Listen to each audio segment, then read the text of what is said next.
Magandang hapon sa inyo mga ka-viewers. Nandito na naman po sa Aero Talakay, Tulong Talakay. Wala po tayong talakay ngayon. Uh, I-ano ko lang kung yun nangyari sa ano ko, kaya hindi ako makapag-upload ngayon. Yang upload ko na yan, kaka-upload ko lang ay medyo mga 1 week na mahigit yung video na yan. Hindi ako nakapag-upload. Gawa nung kasi yung wifi namin na disconnect. Gawa nung yung poster dito sa amin yan na sunog eh. Sunog yung telephone wire.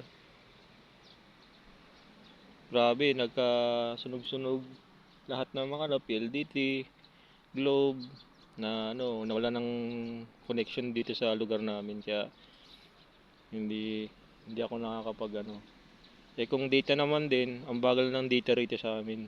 Ang bagal mag-upload. Naabot ako ng mga 30 minutes 20 minutes bago makapag-upload ng isang video sa YouTube. Kaya di na lang ako muna nag-upload. Late upload ko na yan, yung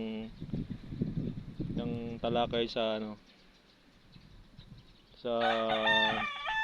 dumidepende sa mukha. Yan. Nagka-apoy-apoy nga rito sa amin.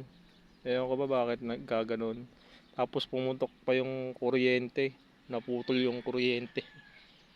Wala nang kami ng ilaw dalawang araw doon din eh. Mga isa't kalahating araw, ganun. Bago naayos. Kaya ang hirap din talaga. Magkasunod-sunod. Ewan ko, nagtataka nga rin ako. Doon sa vicinity ng lugar namin na yun, doon nasunog.